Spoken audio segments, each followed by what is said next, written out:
ویکی هم و اینجا ویکی کینگ دوباره پیشتونم با یه ویدیو دیگه از مستر بیست. این دفعه یه پسری به اسم الکس انتخاب شده تا توی فروشگاه زندانی بشه و هر چقدر که بتونه دووم بیاره، هر روزی که بتونه دووم بیاره $10,000 بنده میشه. بریم ببینیم با هم دیگه که چند روز میتونه طاقت بیاره توی فروشگاه. من تازه این فروشگاه مواد غذایی رو خریدم و طبیعتاً مواد داخلش برای سیر کردن یه شهر کافیه و بعد تصمیم گرفتم یه نفر رو به صورت اتفاقی این تو زندانی کنم و هر روز که اینجا دووم بیاری من با چرخ خرید برای $10,000 پول میارم. بزن بریم رفیق، آماده. فعلا نباید دست بزنی. باش. این چالش رسما میتونه الکس رو مولتی میلیونر کنه. البته لازم نیست سالها توی فروشگاه بمونه. پس بریم که چالش رو شروع کنیم. خب جیمی رفته.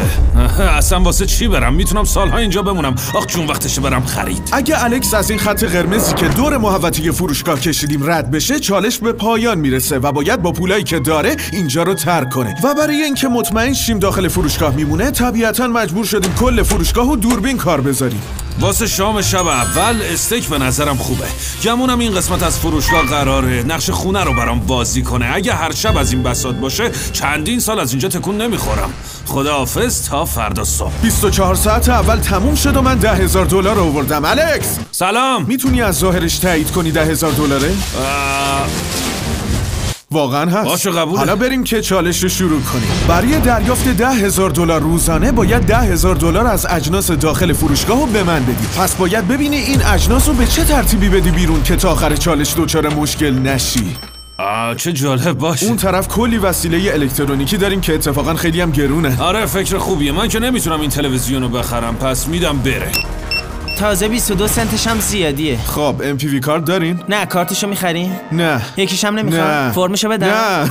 اینم پول شما. کریس اجناسو ببر. بیب بیب بیب. فردا صبح با یه چرخ دستی $10,000 دیگه میبینمت. برو ببین چیا رو میخوای بفروشی. این همه چیزو تغییر میده. باید برای آینده استراتژی بشینم و ببینم از دست کدوم وسایل میتونم خلاص بشم.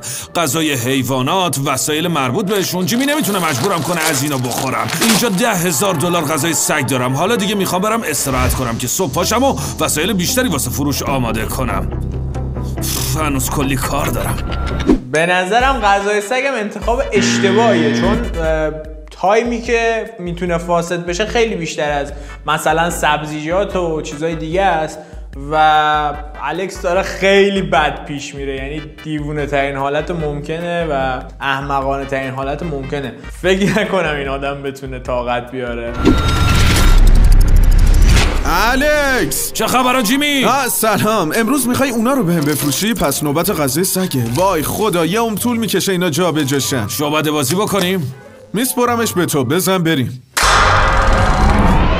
اینم از این. همشون رفتن پای صندوق. واقعا شگفت انگیزه نه؟ من عاشق جادوهاتم. $9,991.80 و با اضافه شدن آیتم آخر میرسیم به $10,000.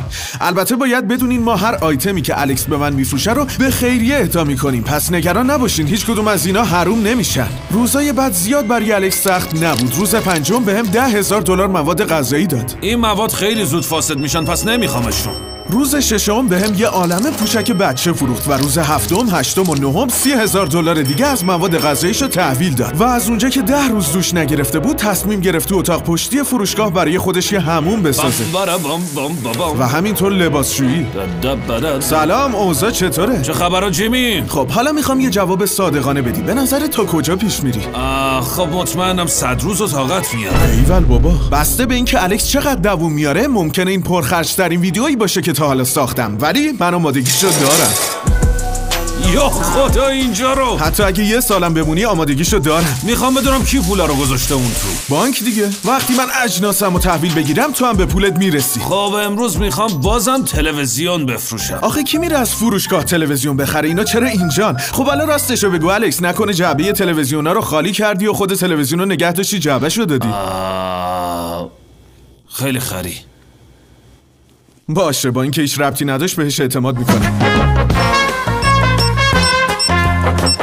با نزدیک شدن به روز 11 الکس برای انتخاب آیتم های فروشی خیلی وسواس به خرج میداد. $10,001.89. از اونجا که من سر فیلم برداری قسمتی که خودمو توی جزیره حبس میکنم بودم. بچه‌ها جامون اصلا راحت نیست. بیاین دعا کنیم بتونیم یکم بخوابیم. اگر که دوست دارید این ویدیو رو براتون دوبله کنیم و سریعتر توی چنل بذاریم، کلمه جزیره رو برام کامنت کنید که سریعتر بریم تو کار این ویدیوه و اونم براتون دوبله کنیم و حتما بذاریمش تا لذتشو ببرید. خوابیم. بنابراین یه نفر دیگه جای من اومد. اسمشو گذاشتیم مرد پولی. به به ببین کی اومده، مرد پولی. ممنونم آقا. $100,000 قطعا میتونم به 1,000,000 برسم. و کاری که الکس برای سرگرم کردن خودش انجام میداد خیلی جالب بود. دارم یه دیوار پنیری درست میکنم. تموم شد. دیوار بزرگ پنیری. جون دلم عشقم، بزن بریم.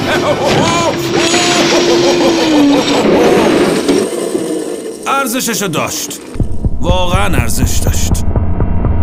روز 13 الکس تصمیم گرفت حمومش رو ارتقا بده، چون که این یه تیکه آشغاله. میخوام با استفاده از این قفسه ها یه حموم خوب درست کنم، یه چیزی که حال بده. خب بزن بریم. آخ! میخوام به جای پرده از سفره پلاستیکی استفاده کنم. حالا دیگه اینجوری دیوارا ضد آب. واقعا باید گفت دمش گرم. این مرد عملا داره با وسایل داخل فروشگاه یه حموم درست حسابی میسازه. خب اینم از این. حالا دیگه یه حموم داریم. وقت امتحانشه.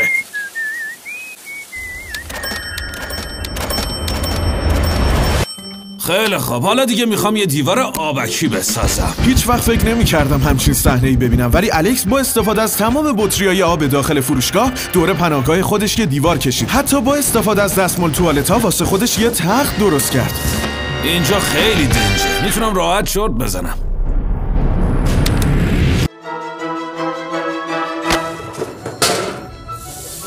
بریم واسه اسکن کردن. از لوازم تحریر شروع میکنم. این کارتای هدیه به طرز عجیبی گرونن. منم واقعا از قیمت کارتای هدیه غافلگیر شدم، چون الکس تونست با همین کارتا سهمیه $10,000 روزانه‌شو پر کنه. و بعد از اینکه من از فیلم برداری برگشتم، سلام حالت چطوره؟ الکس میخواست لیفت راکی که پشت فروشگاه بود و راه بندازه. اگه اینو ببریم داخل فروشگاه واقعا عالی میشه. مطمئنی میخوای بذاری کریس برونه؟ آره. 3، 2، 1.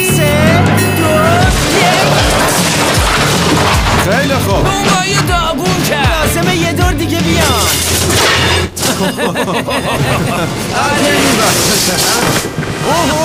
بالاخره اومد. اسم کریس برازندته. آره. تا فردا از لیفت راکت لذت ببر. با اینکه همین دیروز منو دیده بود، ولی به نظر می اومد دلش برام تنگ شده. البته این تنها توضیحیه که میتونم برای این کارش پیدا کنم. یه باکس تبلیغاتی از جیمی اینجاست. ما قراره کلی با هم وقت بگذرونیم. از اونجا تماشا میکنه که یه وقت اشتباه نشمارم. اینم از اسکن $10,000 بعدی. $10,000.33. در طول روزای بعدی الکس یاد گرفته بود با استفاده از لیفت راکش زمانو صرفه جویی کنه. پس به اندازه کافی وقت داشت که تختشو یه تغییر چشمگیر بده. خیلی بهتر شد. و از اونجا که هدف الکس به دست آوردن $1,000,000 بود، فکر کنم تا 1,000,000 پیش برم. خدا نکنه. کم کم برای خرج اون پول شروع کرد به برنامه ریزی و فهمید لازم نیست اونقدر که فکر میکرد اینجا بمونه. $1,000,000 پول خیلی خوبی به نظر میاد، ولی من دلم برای پسرام تنگ شده. 2 ماه دیگه تولدشونه. تا حالا تولد هیچ کدومشونو از دست ندادم. بعد از اینکه برای خرج این پول برنامه ریزی کردم، فهمیدم حداقل $500,000 میخوام. با هم دیگه ببینیم برنامه‌ریزیش چه جوری بوده، چیا میخواد بخره با پولش. این بغل زده 25,000 تا میخواد برای تعطیلات و تفریح و اینا خرج کنه، $130,000 واسه خونه، $50,000 واسه ماشین، $60,000 واسه بدهی و اقساط و اینجور داستانا، $100,000 تا واسه بیزنس، کار عقلانیه، $75,000 تا میخواد سیو کنه و پس انداز کنه و $60,000 تا هم میخواد واسه کالج خرج کنه، واسه ادامه تحصیل و اینجور داستانا. نمیدونم واسه خودشه یا واسه خانواده‌اش، اما هزینه زیادیه. اطلاع ندارم که چقدر هزینه کالج میشه، ولی خب 60,000 تا از یه ماشین هم بیشتر میخواد براش هزینه. ولی فعلا فقط 200,000 تا جمع کردم، پس در مجموع باید 50 روز اینجا بمونم. الان نصفش رفته متاسفانه، پس روزای سختی رو پیش رو دارم. تو روز 22 الکس تصمیم گرفت تموم بیسکویت‌های گلدفیش رو قلع و قم کنه. اینجا رو باش. خیلی خوب، اینا سر جمع $10,000 بیسکویت گلدفیش خوشمزه است. میشه باهاش نصف بچهای شهر رو سیر کرد. خیلی خوب، ممنونم آقا. این زندگی برات طبیعی شده. البته تقریبا به ازای این دلتنگی روزانه 10,000 تا میگیری. درسته. آره. تا هر وقت بخوایم میتونی اینجا بمونی. آره.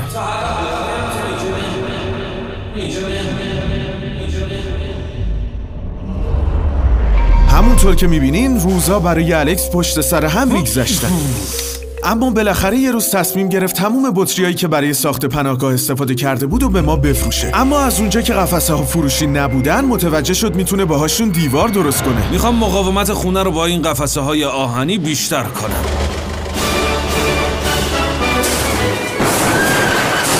آره همینه.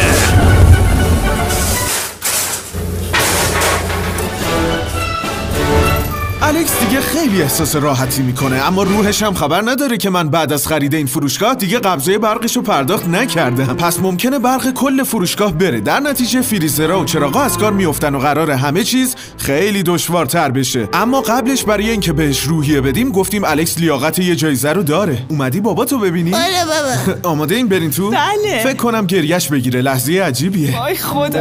اینجا سرویس داره اون تکنیکای وحشیانه خودشو پیاده میکنه. یعنی هم میخواد برق روی الکس قطع کنه و غرقش کنه توی تاریکی و محصولاتی که توی یخچال هستم تو دستش و دهنش تقریبا سرویسه. در کنارش خانواده‌اش هم داره میاره که فشار روانی رو روش زیاد کنه، یعنی واقعا بی‌رحمانه ترین حالت ممکنه و باید ببینیم که طاقت میاره یا نه. من باشم که طاقت نمیارم حقیقتا.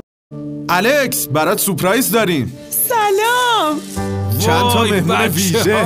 سلام پسر قشنگم. دیروز داشتی بهم میگفتی چقدر دلت برای خانواده تنگ شده. منم گفتم به مناسبت روز 30 این اجازه رو بهت بدم. بابایی من دارم. جریان این جبایی که رو زمینه چیه؟ مسیر مسابقه است. اونم ماشینته؟ بچه‌مونم سوار شه. خوش میگذره پسر. ببین اومدن. باورم نمیشه شماها اینجا. منم همینطور. بیا بغلم. امروز تونستم سارا و بچه ها رو ببینم. واقعا حس فوق‌العاده ای داشتم. عاشقتم. منم عاشقتم. جان دوستتون دارم بچه ها. قلبم شکست. وقتی بچه هامو دیدم احساس کردم خیلی فرق کردن. آخه میدونه این تو این سن بچه ها خیلی زود بزرگ میشن. بی صبرانه منتظرم برگردم و باهاشون وقت بگذرونم. چه خبر؟ بهتر زودی برم وسایلمو اسکن کنم. امروز میخوام. یعنی چی؟ چرا چراغا خاموش شدن؟ نکنه دارن سر به سرم میذارم. یعنی چی؟ اینجا یه چراغ قوه دارم. شوخیتون گرفته؟ انگار یه مشکلی پیش اومده. کار شماست؟ آره؟ تق تق. وای اینجا چقدر خوفناک شده. برق قطع جیمی. آره وقتی فروشگاهو خریدم یه فرم دادن که مالکیت قبضا رو به اسم خودم در بیارم، ولی اون فرمو پر نکردم. دوربین و صندوق فروشگاهو به یه ژنراتور وصل کردیم چون بهش نیاز داریم. حالا بگو اینجا چیا داریم؟ خب من به اندازه $60,000 اینجا جنس آماده کرده بودم. وای خدا، ولی گمونم حالا که برق رفته میخوای اجناس فریزریو بفروشی. آره اوضاع عوض شد. باید همشون رو اسکن کنیم. گوش دارم رد کن. اونم در بیارین. منم چرخو میگیرم. اینا رو هم بگیر. من در رو گرفتم. در حالی که اونا دارن فریزر رو خالی میکنن میخوام درباره شاپیفای حرف بزنم. بچه‌ها ما به احترام سرویس قسمت‌های اسپانسرینگ و تبلیغات ویدیوها هم براتون دوبله می‌کنیم. اگه به دردتون می‌خورد ازش استفاده کنید، البته خارج از ایران. چون بهم کمک کرده این فروشگاهو بخرم و در ازاش یکی از میلیون‌ها بیزینسشون رو معرفی کنم. کاش یه چیزی داشتیم اینا رو میذاشتیم توش خنک بمونه. بنابراین ما این کیفو انتخاب کردیم. چندلر اگه بهت بگم این تو 12 تا نوشابه است باور می‌کنی؟ وای. تازه میتونه مواد داخلش رو تا 7 ساعت خنک نگه داره. خوب نگه می‌داره. سوسیس تکی داریم، سوسیس چند تایی؟ چیزی پنیری. سوسیس پنیری. این کیفا خیلی سبک و خوش دستن، بنابراین میتونین همه جا ببرینش. ما داریم میریم پیش صندوق. تو تا حالا صندوقدار بودی؟ آره. وایسا اونو دوبار اسکن کردی. بیا این کیف خوشگلو ببین. اندازه کله آدمه. رو لینک داخل توضیحات کلیک کنید و همین الان این اپلیکیشن رو دانلود کنید و کیفو بخرید. خیلی خب اینم فاکتور گوشتامون. اینم $10,000. بیا این کیفم میدم مال خودت. دم شما گرم. راستی الکس، من یه هفته میرم آفریقا. اون زمان من باید برای فیلم برداری. بچه اگه میخواین این ویدیو رو براتون دوبله کنیم برام یه قلب بذارید که بعد از اون ویدیو قبلی که بهتون گفتم بریم سراغ این و این ویدیو هم براتون دوبله کنیم و بذاریم. خیلی ویدیو جذابیه. قراره 1000 تا تانکر آب توی آفریقا سرویس بسازه و اونجا بذاره برای مردم که ازش استفاده کنن. اگه تقاضاتون خوب بود حتما براتون دوبله میکنیم و خیلی سریع میذاریم. ویدیوی ساخت 1000 تانکر آب به آفریقا میرفت. اولین تانکر نصب شد. الکس سعی داشت خیلی سریع مواد فریزری رو بفروشه تا بتونیم به خیریه اهدا کنیم. فکر کنم از این به بعد باید تو تاریکی کار کنم. امیدوارم جیمی پول قبض برقو بده. اینطوری خیلی سخته. راستشو بخواین نبود برق بیشتر از چیزی که فکر میکردم رو الکس تاثیر گذاشته بود. گمونم فقط غذاها نبودن که داشتن اسکن میشدن.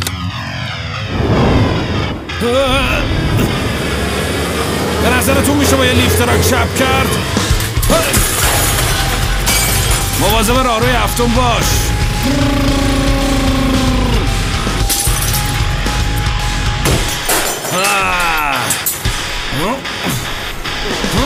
فروشگاه داره تبدیل به یه خرابه میشه. میخوام برم انتهای فروشگاه، اون در آهنی رو باز کنم، یکم از نور خورشید لذت ببرم و یه هوایی تازه کنم، چون اینطوری دیگه اصلا نمیشه دووم آورد. چقدر خوبه. تو همینجا روزای سخت و پشت سر میذارم. رسیدیم به روز 36م. تا حالا $360,000 تونستم اینجا جمع کنم. پس چرا بیشتر نه؟ باید مدام این چرخا رو پر کنم. هنوز کلی مواد غذایی مونده. این چرخا مثل استخر پول میمونن. بی صبرانه منتظرم این روزا بگذرن. بهترین لحظه وقتیه که نزدیک خط قرمز وای میستم. I'm just a sad old miserable boy back here. Nothing's ever been sadder in my life except living in a grocery store, coffee, food, and a lot of money. فعلا کلی جنس آماده کردم. نمیخوام هیچ کاری انجام بدم. البته کاری هم نیست. تنها چیزی که بین من و خانوادم فاصله انداخته همین خط قرمزه. چراغا خاموشن. حالا که انقدر به خط نزدیکم میتونم برم خانوادم رو ببینم، اما هر روز وسوسه میشم چالشو تموم کنم. میدونم اون پشت هنوز کلی وسیله است که اصلا سراغشون نرفتم. چند تا لیوان، جایخی. این چیه؟ اینو ببینین. یه مشعل برقیه که کار راه اندازه برای اینجا. ایول 5 تاشو آوردم و همه رو روشن کردم. ببینید چقدر اینجا روشن شده. دیگه راحت میتونم همه جا رو ببینم و دوباره مثل قبل روزا رو تنهایی بگذرونم. سلام الکس، اینجایی؟ سلام. برام پول آوردی؟ آره. چقدر عالی. خیلی عجیبه که این همه پول دارم ولی تا وقتی اینجام نمیتونم باهاشون هیچ کاری انجام بدم. فقط باید نگاهشون کنم. البته اگه تاریکی بذاره ببینی. چند تا از چراغا رو روشن میکنم. جدی میگی؟ به خاطر فیلم برداری. باشه. چه کارایی میخوای انجام بدی؟ یکی از کارهای خیلی مهمی که دارم اینه که با لیفتراک برم تو دل این قفسه ها.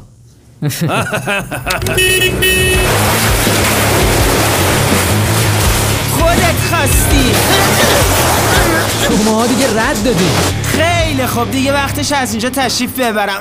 فعلا بای. جاروت هم بگیر. ممنون بچه. خوب تمیز کنی ها. الکس برای تمیز کردن گندکاری کریس یه روز کامل وقت داشت و بعد تصمیم گرفت یه استخر اون وسط راه بندازه. بزن بریم. میخوام شلنگو تا اینجا بکشم و بندازمش داخل استخر تا فردا صبح بتونم از استخر فروشگاهیم لذت ببرم. یه هفته گذشته و چندلر حاضر نیست بگه چه اتفاقاتی افتاده. اینجا کلن زیر و رو شده. وای خدا، درو باز کن ببینم چی شده. وای قفسه ها کجا رفتن؟ این مدتی که نبودی یکم تغییر دکوراسیون دادی. به نظر میاد یه نفر یه لیفتراک داده دست کریس. بله منطقیه. استخر باحالیه. خب بیا برو توش. خودم رفتم. با جوراب میری تو؟ آره. چه عجیب. چه آب سردی. بکش کنار. معمولا تو استخر چیکار میکنی؟ فکر کنم اگه بگم پخش نشه. شما هم برام کامنت کنید معمولا تو استخر چیکار میکنین. البته غیر از آبتنی و شنا کردن و اینا غیر قابل پخشاشو برام کامنت کنید ببینیم چیکار میشه کرد تو استخر. پس نگو. خوش گذشت ولی دیگه باید بریم. ممنون بابت مواد غذایی. برو حال کن. خب میخوام همه وسایلی که اون پشتن رو بیارم بذارم اینجا. خدا رو چه دیدی؟ شاید یه چیز جالبی بینشون. دیگه کاملا مشخصه که الکس خیلی خسته شده و در حالی که داشت با لیفتراک ویراژ میداد یه اتفاق غیر منتظره افتاد. نه وای لعنت بهش. نه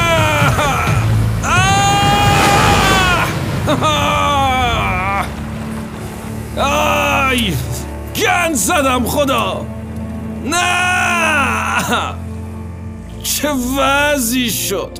میخواستم بپیشم سمت راستم و یهو مسیرم عوض شد. وای خدا جون، همه پولام دارن غرق میشن. یه سری از وسایل خراب شدن، حجم آبش خیلی زیاده. اینجا رو آب گرفت، در واقع کل فروشگاهو. دیگه واقعا خسته شدم، فقط میخوام برم. بریم داخل. الکس سلام. چرا این تو انقدر خیسه؟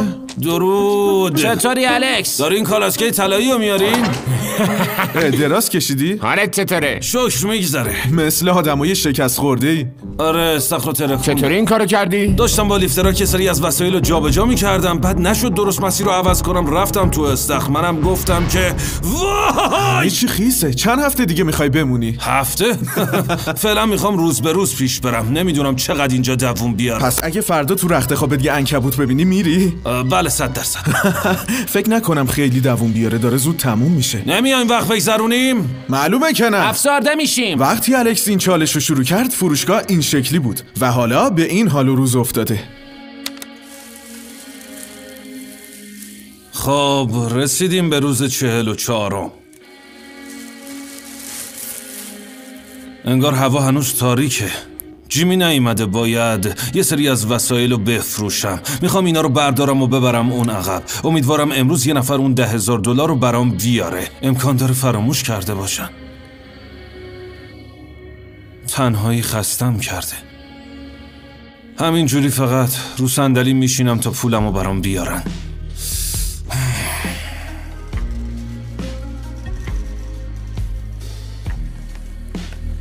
چی شده؟ شوخیتون گرفته؟ تو اونجایی جیمی؟ امروز با هیچ کس حرف نزدم به جز یه ربات عجیب. ممنونم ربات.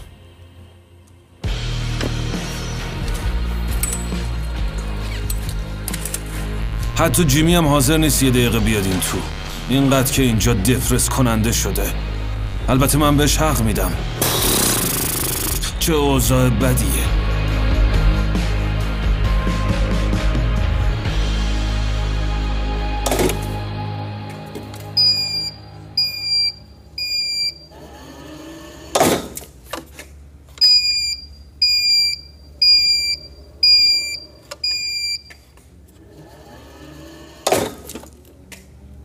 وای خدا، خیلی دلم واسه خانوادم تنگ شده. امروز روز 45مه. به نظر اوضاع چطوره؟ حوصله‌اش بد سر رفته، همینجوری زل زده به زمین.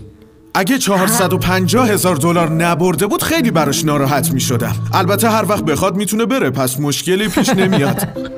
الکس سلام. داشتیم دوربینا رو نگاه میکردیم، مثل اینکه خیلی ناراحتی. آره ناراحتم. خب اینم $10,000 امروزت. حالا چطور؟ بهتر شدم. چند هفته دیگه اینجا میمونی؟ یه ساعت دیگه هم معلوم نیست بمونم. واقعا؟ بیا بریم یه نگاهی به پولات بندازیم. اینا پولاییه که تا الان در آوردی. $450,000. یعنی همین پول برات کافیه؟ یه لحظه وایسا، یه سورپرایز دارم که تو تصمیم گیری کمکت میکنه. چی؟ جدی میگی؟ سلام قشنگم. آی خدا، گریه نکن.